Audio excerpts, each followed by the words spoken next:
Latar belakang krisis moneter gimana ya? Latar belakang krisis moneter adalah akumulasi utang luar negeri swasta yang besar, spekulasi mata uang, dan kerentanan sistem perbankan. Sementara itu, krisis kepercayaan terhadap Orde Baru disebabkan oleh kebijakan yang dianggap tidak demokratis, ketidakadilan hukum, praktik korupsi. Gelombang mahasiswa demonstrasi terhadap krisis modern di kota yaitu Jakarta, Medan, dan Bandung. Mundurnya Soeharto pada 21 Mei 1998, penyebabnya pengunduran diri ini terjadi di tengah krisis ekonomi yang memicu kerusuhan serta demonstrasi besar-besaran dari masyarakat dan mahasiswa yang menuntut reformasi dan pergantian kepemimpinan. Tragedi Trisakti adalah peristiwa penembakan 4 mahasiswa saat demonstrasi reformasi di Universitas Trisakti pada 12 Mei 1998. Sementara kerusuhan Mei 1998 adalah kerusuhan massa yang lebih luas yang terjadi setelahnya dan memuncak dengan pengunduran diri Presiden Soeharto.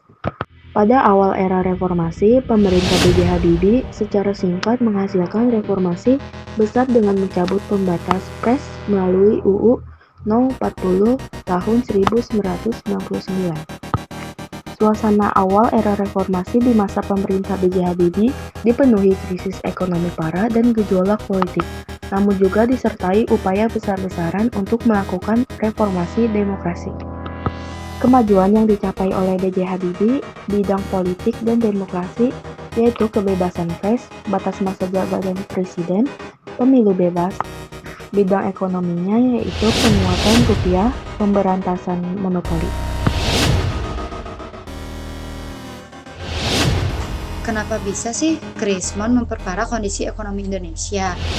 Krisis moneter tahun 1997 dan 1998 menyebabkan nilai rupiah anjlok drastis terhadap dolar USA. Harga barang-barang naik tajam, banyak perusahaan bangkrut, dan pengangguran meningkat. Akibatnya, rakyat kecil semakin menderita karena daya beli menurun dan kemiskinan meningkat.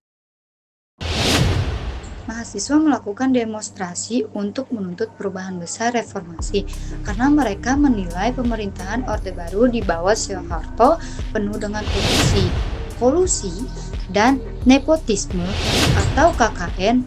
Mereka juga menuntut demokrasi, keadilan, kebebasan berpendapat, serta perbaikan ekonomi rakyat. Tragedi Trisakti terjadi pada 12 Mei 1998 di Universitas Trisakti, Jakarta. Saat itu, mahasiswa menggelar aksi damai menuntut reformasi. Namun, aparat keamanan menembaki massa, sehingga 4 mahasiswa tewas tertembak, yaitu Elang Mulyana Lesmana, Hafidin Royan, Heri Hertanto, Herdiawan Sei. Peristiwa ini memicu gelombang demonstrasi besar di seluruh Indonesia yang akhirnya membuat Presiden Soeharto mengundurkan diri pada 21 Mei 1998. Apa ya kesimpulan dari semua materi yang sudah dijelaskan? Oke, kesimpulannya adalah moneter dan krisis kepercayaan yang terjadi pada masa Orde Baru berakar dari masalah ekonomi struktural seperti utang negara yang masif dan sistem keuangan yang rapuh, diperparah oleh praktik KKN, kegagalan demokrasi, dan kesenjangan ekonomi yang lebar. Krisis moneter secara langsung memperburuk kondisi ekonomi masyarakat melalui anjlokkan nilai tukar rupiah, lonjakan harga barang, kebangkrutan perusahaan, dan meningkatnya pengangguran. Mahasiswa menjadi garda terdepan dalam merespons situasi ini dengan berdemonstrasi menuntut reformasi total, yaitu penghapusan KKN, penegakan demokrasi, keadilan, kebebasan berpendapat, dan perbaikan ekonomi. Tragedi Trisakti pada 12 Mei 1998 di mana 4 mahasiswa ditembak saat aksi damai menjadi pemicu utama yang menguatkan gelombang demonstrasi besar-besaran. Peristiwa tragis ini pada akhirnya memaksa Presiden Soeharto untuk mengundurkan diri dan menandai berakhirnya era Orde Baru. Apa faktor utama yang menyebabkan lahirnya gerakan reformasi di Indonesia pada tahun 1998? Yang menjadi penyebab utama dari krisis moneter ini adalah karena faktor ekonomi yang membuat inflasi tinggi dan pemerintahan yang otoriter serta tragedi Trisakti. Bagaimana peran mahasiswa dalam mendorong perubahan politik pada masa reformasi? Peran mahasiswa dalam mendorong perubahan politik pada masa reformasi adalah sebagai agen perubahan dan penggerak utama dengan cara melakukan aksi demonstrasi untuk menekan pemerintah dan menyuarakan aspirasi publik.